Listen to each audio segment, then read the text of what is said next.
Perita is where the old peace stops being fragile and becomes impossible, not because someone fails a negotiation, but because the environment itself becomes hostile to trust. Perita isn't just a battlefield, it's a demonstration. It's what you build when you want a treaty to die, without ever having to openly say you wanted it dead. That's why Perita feels different from a normal war zone in Warframe.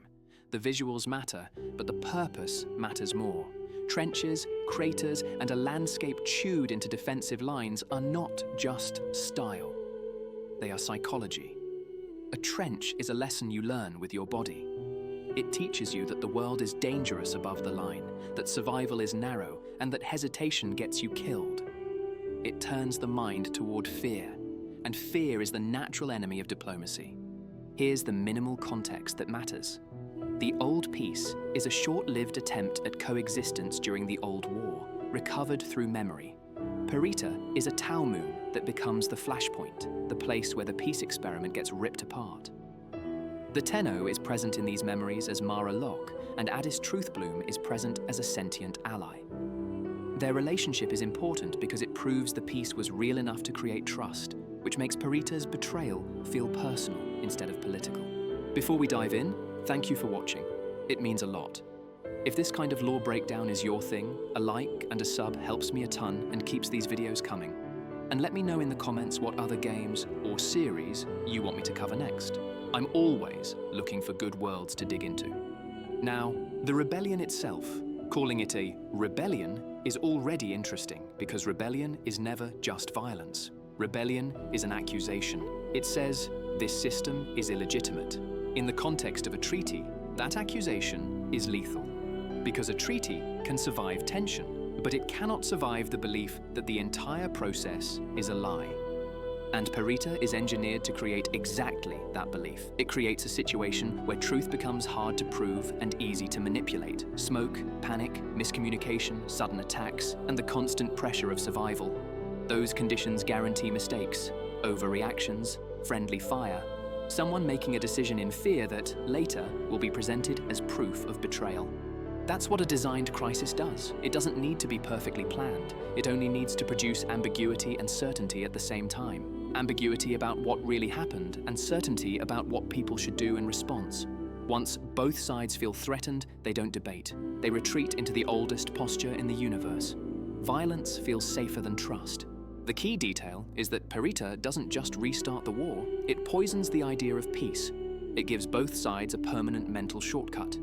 The next time someone suggests diplomacy, they don't argue policy. They remember Perita. They remember the trenches, the screams, the sudden collapse. And they decide peace is what you try right before you get stabbed. That's why the rebellion doesn't have to win in a military sense. It only has to stain the moment. It needs one unforgettable image, one event that becomes the reference point for every future decision. A treaty space turned into blood. A cooperation attempt turned into a trap. Once that image exists, it becomes propaganda all by itself.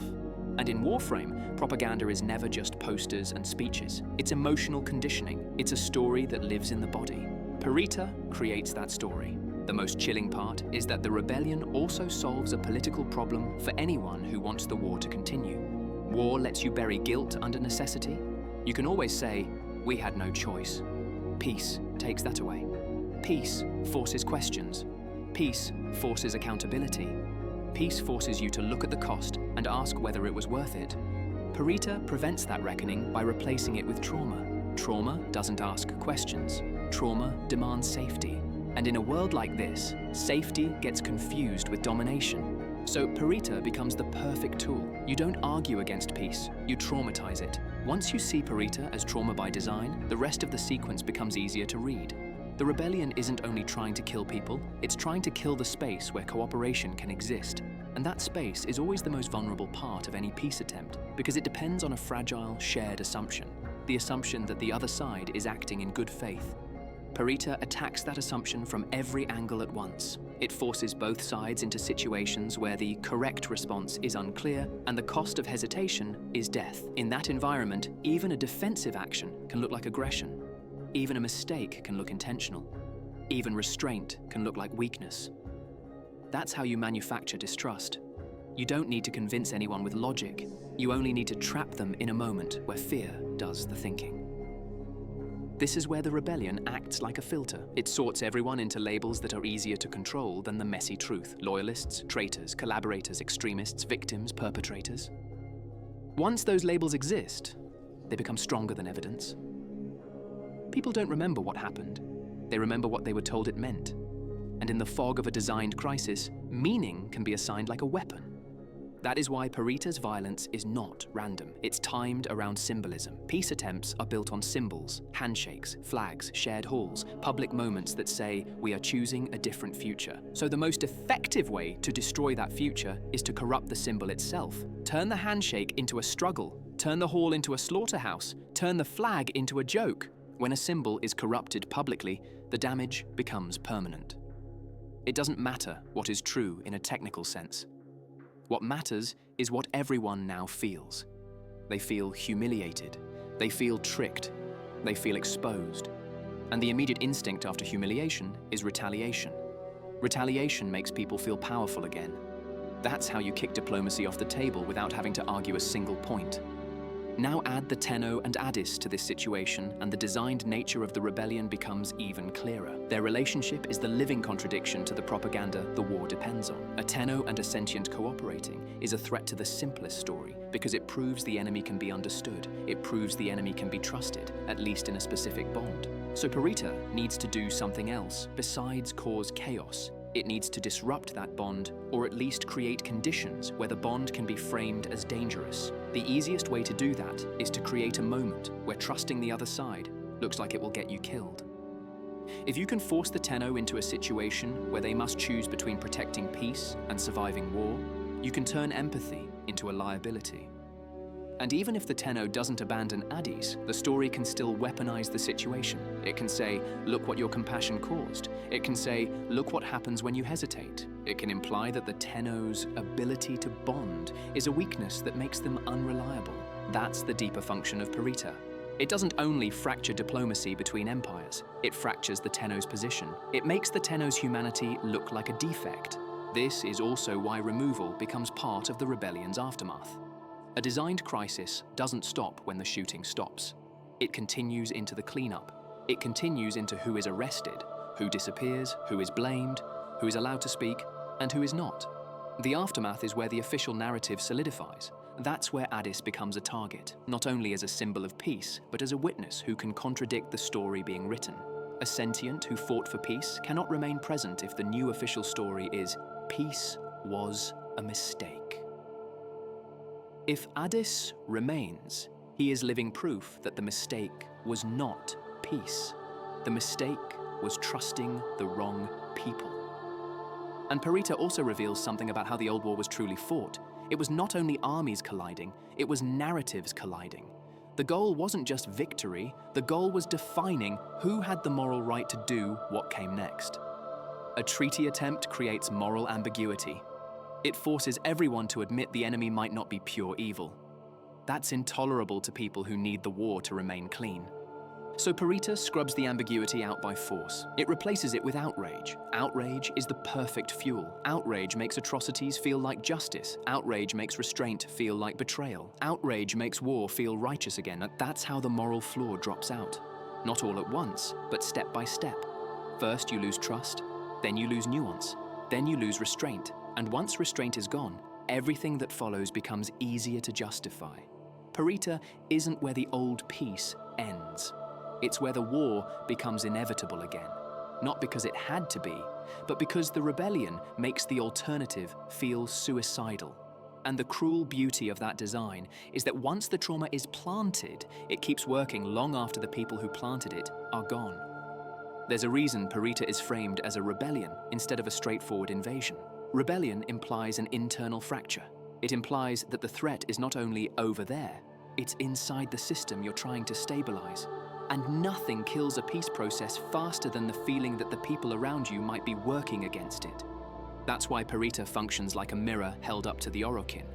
The Orokin are always presented as perfect on the surface, but brittle underneath. A hierarchy that looks absolute until you put it under pressure. Perita is pressure. It reveals that the Orokin can't simply step into peace without triggering the parts of themselves that only know how to maintain control through conflict. Because peace is exposure. Peace means standing in the open without armor. Peace means letting the enemy close enough to see you clearly. And once you're seen clearly, you can be judged. War protects you from judgment. War gives you endless excuses. War lets you say, "We did what we had to do." Peace takes that away. It makes everyone ask, "What did you do? And why?" It makes old crimes relevant again.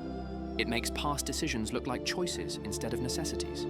That is the real reason empires fear peace. So, Perita provides the Empire with a way to avoid that exposure. It turns peace into a hazard, it makes diplomacy look naive, it makes coexistence feel like a trap. Once that feeling is installed, the Empire never has to explain itself. It can go back to war and call it survival. Now think about what designed means in this context. It doesn't necessarily mean one mastermind personally choreographing every bullet. It means the event behaves like it was built to create an outcome. It hits the process at its most fragile point. It creates the kind of chaos where truth becomes difficult to preserve. It produces the kind of horror that turns public opinion into a weapon. And it leaves behind a story that is convenient to the people who need war. That convenience is what makes Perita suspect, because if the rebellion were purely random, the aftermath would be messy in a way that threatens everyone. But the aftermath becomes clean in the one way that matters. The peace attempt becomes discredited. The people who embody it become removed or silenced. And the remaining participants are funneled back into the war narrative like water forced into a channel.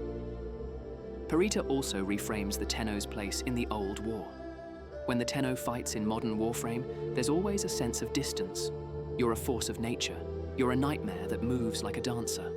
On Perita, that power is still there, but it sits inside something more uncomfortable. The Tenno is a participant in politics, whether they want to be or not. Not because they sit at a table, but because their existence changes what's possible. A Tenno standing beside a sentient ally is a political statement all by itself. It says the weapon is not fully owned. It says the Void Demon can choose. That is an unacceptable message for a regime built on absolute control. And Perita is the kind of event that lets the regime respond to that message without having to say it openly. Because once Perita becomes an atrocity, any Tenno who still believes in peace can be painted as compromised. Any Tenno who still trusts a sentient can be painted as unsafe. It becomes easy to argue that the Tenno's memories, emotions, and relationships are liabilities. That is how Perita bridges directly into the idea of memory control without needing to announce it. If your weapon develops bonds you don't approve of, you don't debate the weapon. You restrict it. You compartmentalize it. You place it in a state where it can be deployed without carrying inconvenient truths forward. This is why Perita feels like the hinge between two eras. The era where the Tenno is a desperate solution to an existential war, and the era where the Tenno becomes something the Orokin must also manage and contain. Perita is the moment where it becomes obvious that the Tenno isn't just powerful. The Tenno is morally unpredictable. That unpredictability is what the designed crisis is really trying to neutralize. And it does it through the oldest tactic in politics. It makes empathy look dangerous. It makes compassion look like betrayal. It makes the desire to understand the enemy look like the reason people died. Once you can frame compassion as the cause of suffering, you can shame it out of existence. Perita also has a second, quieter function. It creates a permanent justification for future brutality. After Perita, any escalation can be defended with the same sentence. After what they did at Perita, we can't take chances. It becomes the wound you keep pointing at to justify the knife. That's why the landscape is so important. It isn't only a war zone. It is a memory artifact. It is a visual that can be recalled instantly. A trench line is easy to remember. A crater field is easy to remember. A world turned into mud and razor wire is easy to remember. That kind of imagery becomes the shorthand that propaganda uses to prevent people from imagining anything else. And if you want the peace to be permanently impossible, that's exactly what you need. You need an image that ends arguments before they begin. So when you ask whether the Perita Rebellion was an accident, the question almost answers itself. Accidents don't create perfect propaganda. Accidents don't produce such useful scars. Accidents don't so neatly turn the alternative future into something people are afraid to even mention. Perita is what happens when violence is used as messaging, not just to win a fight, but to end an idea. The most telling part is what Perita accomplishes without ever needing to prove anything. In a normal political scandal, people argue over evidence. In Perita, the event itself becomes the evidence.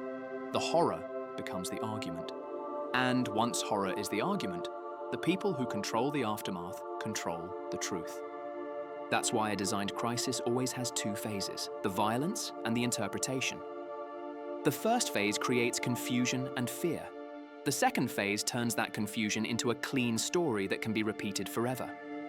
Perita's violence is designed to create the perfect conditions for interpretation. It's a place where both sides can plausibly claim betrayal because both sides will experience genuine loss and genuine danger. That makes it emotionally easy to believe the worst. If you watch your people die, you don't need much persuasion to believe someone planned it. Grief is an accelerant, so Perita uses grief like fuel. It makes everyone ready to accept the simplest answer. And the simplest answer is always a scapegoat. This is where the rebellion's label becomes useful again. If you call it rebellion, you imply internal instability. You imply extremists. You imply radicals who can be blamed without implicating the state. That gives the people in power flexibility. If the violence needs to be pinned on traitors, it can be pinned on traitors. If it needs to be pinned on the enemy, it can be pinned on the enemy. The rebellion label keeps the story adjustable. Adjustability is everything in a cover-up, because the cover-up doesn't need the public to know exactly what happened. It needs the public to feel exactly what they should feel. Fear, anger, certainty. And those emotions don't require a detailed timeline. They only require a vivid narrative. So Perita becomes a narrative machine. It produces one outcome over and over. It makes people think peace is what you try right before you get slaughtered. That's the central infection. Once that infection spreads, the old peace is already dead, even if a treaty technically still exists on paper for a few more hours. A treaty is just language. Trust is the substance. Perita destroys the substance. Now add Mara Locke to this, because the Tenno's existence complicates any clean propaganda. The Tenno is too powerful to ignore, but too human to fully control. Perita forces the Tenno into the worst possible position for an empire. It makes the Tenno a witness to the empire's failure. It makes the Tenno a participant in a moment that exposes the empire's fragility. And empires don't forgive witnesses. This is why Perita doesn't end in catharsis. It ends in tightening. Tightening of narratives, tightening of control, tightening of who is allowed to remember what. Even if the rebellion is chaotic on the ground, the aftermath moves like a system that knows exactly what it wants. It wants the peace attempt to become an embarrassing rumor at best and a dangerous heresy at worst. And that is where Perita becomes inseparable from the idea of erasure. Because if you truly want to destroy peace, you don't only destroy the treaty, you destroy the memory that the treaty existed. You destroy the testimony that it almost worked. You destroy the emotional anchor that might make someone try again. That's why the rebellion's aftermath targets the wrong things from a purely military point of view. A purely military response would prioritize enemies, supply lines, territory, but a political response prioritizes witnesses, narratives, and symbols. It prioritizes who gets to speak later and who does not. In that sense, the Perita Rebellion behaves like a political weapon disguised as a military event. It creates a justification for war, and then it creates a justification for controlling the Tenno. Because after Perita, the Tenno is no longer just a sword. The Tenno is a sword that has seen too much, a sword that has felt friendship with the enemy, a sword that might not swing where it's pointed. So the Tenno's mind becomes part of the battleground. Not because the Tenno is weak, but because the Tenno is dangerous in the way that weapons become dangerous when they develop agency. And Perita is the moment agency becomes visible. That's why it's hard to treat Perita as accidental. Accidental disasters don't tend to produce such perfect leverage. They don't so neatly convert a peace attempt into a permanent warning. They don't so neatly create the excuse to silence or compartmentalize the people who would complicate the official story. Perita is designed in the only way that matters in Warframe's law. It creates a world where peace is not just broken, it becomes unthinkable. There's also a deeper irony to Perita that makes it feel even more intentional. Peace attempts are usually justified as preventing future suffering, but Perita turns that logic inside out. It uses suffering to prevent peace. It creates an event so painful that everyone involved becomes conditioned to associate diplomacy with death. Once that association is installed, the war doesn't need constant reinforcement. People will reinforce it themselves. That's the genius of a designed crisis. It doesn't just produce a result, it teaches the population how to police itself. And you can see that in the way Perita rewrites the meaning of trust. Trust stops being a virtue, it becomes a flaw. Trust becomes the thing you accuse someone of having when you want to imply they are naive or compromised. That is a complete inversion of what peace needs to survive. Peace needs trust to be seen as courage. Perita teaches everyone that trust is stupidity. Now, if you zoom out for a second, Perita also explains why the old peace was so easy to erase afterward. When an event is traumatic enough, people don't want nuance. They want a clean story that makes the pain feel justified. They want a villain. They want a reason. They want a narrative that turns suffering into meaning. That need is human, and power exploits it. And so the people who control the aftermath don't have to work very hard. They don't have to fabricate everything from scratch. They simply have to supply a frame that matches the emotion. We were betrayed. We were tricked. We can never take that risk again. It fits what everyone already feels, so it becomes believable. And once it's believable, it becomes history. That's what makes Perita such a perfect hinge in the old war timeline. Before Perita, the old peace is at least imaginable. After Perita, the old war has a moral clarity again, not because the truth became clearer, but because trauma makes complexity intolerable. Complexity feels like disrespect to the dead. That's how you end the argument without answering it. Perita also explains why Addis is so central, even when the episode isn't about Addis, because the strongest counter to the trauma frame is a living example of trust. Addis is that example. A sentient ally beside a Tenno proves that betrayal can't be the whole story. It forces people to ask, if betrayal is inevitable, why did this friendship exist at all? So Addis becomes a threat in the aftermath, not only because he is emotionally meaningful, but because he creates a competing meaning for Perita. If Addis exists, Perita can't simply become the symbol of why peace is impossible. It becomes the symbol of how peace was sabotaged. That is an entirely different lesson. And that's why the designed crisis needs cleanup. Trauma creates the opening, but cleanup preserves the outcome. Cleanup is where you make sure the competing lesson dies. This is also where the Tenno's name in Tau, Mara Locke, takes on a sharper edge. Void Demon isn't just an insult, it's a category. It's a way of saying, you are not one of us, even when you are fighting for us. Perita uses that distance. It makes it easier to isolate the Tenno afterward. Easier to say the Tenno's memories are unstable. Easier to say the Tenno's judgment is compromised.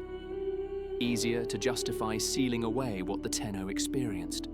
Because if you can label the witness as a demon, you don't have to answer the witness. And if the witness is too powerful to kill, you control the witness by controlling what they can remember. That is the final connection that makes Perita feel so engineered. It doesn't only break the peace attempt externally, it sets up the internal justification for memory control. It makes the Tenno's very capacity for empathy look like the reason things went wrong. And once empathy is blamed, the next step becomes almost obvious in a cruel way. You remove the empathy. You remove the memory of what caused it. You remove the relationship that created it. You don't just end peace, you prevent it from being tried again. That's Perita's real legacy. It turns the old peace into a forbidden thought. It turns a possible future into a cautionary tale. And it does it so effectively that even centuries later, the Tenno has to excavate the truth from inside a sealed mind. Perita wasn't an accident. It behaves like a weapon, and like any weapon in Warframe, it doesn't just destroy bodies, it destroys choices.